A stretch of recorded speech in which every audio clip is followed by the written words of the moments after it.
former US ambassador to the UN, Bill Richardson, who travelled to North Korea in January this year. He joins me now from Santa Fe in New Mexico. It's so hard to fully understand what's coming out of North Korea, but it's a country that you know relatively well. Are you able to place this latest rhetoric?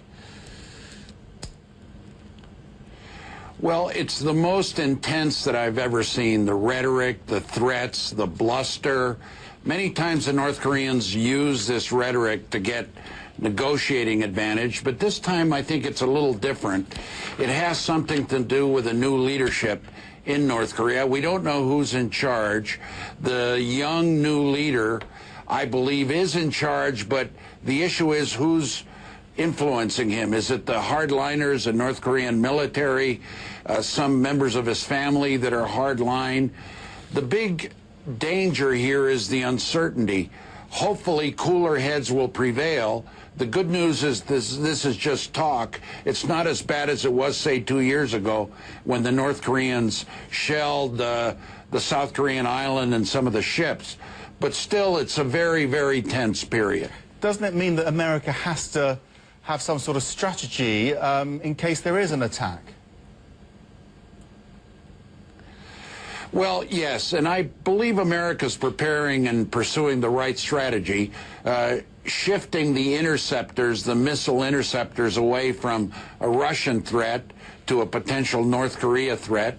I think it's appropriate to have the exercises with the South Korean military.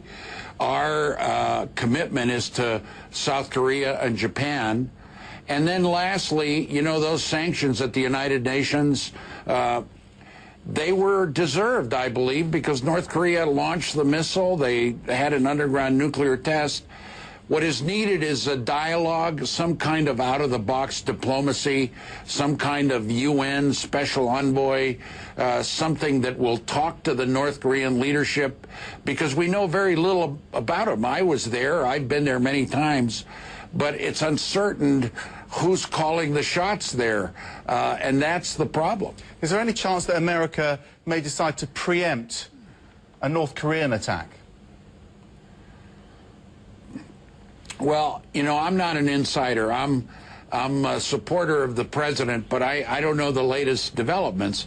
I don't think a preemptive attack right now is the right course of action. What I think is needed is diplomacy, negotiation, and this is something that's not just up to the United States. I think China can play a stronger role because they have leverage over the North Koreans.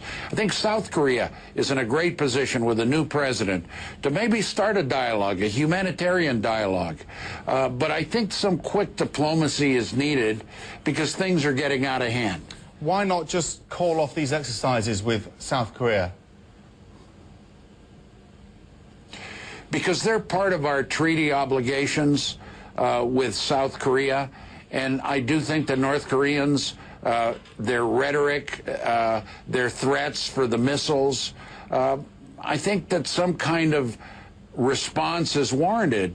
But coupled with that response and what we've done at the UN, I think there has to be dialogue, diplomacy. It doesn't have to be the U.S.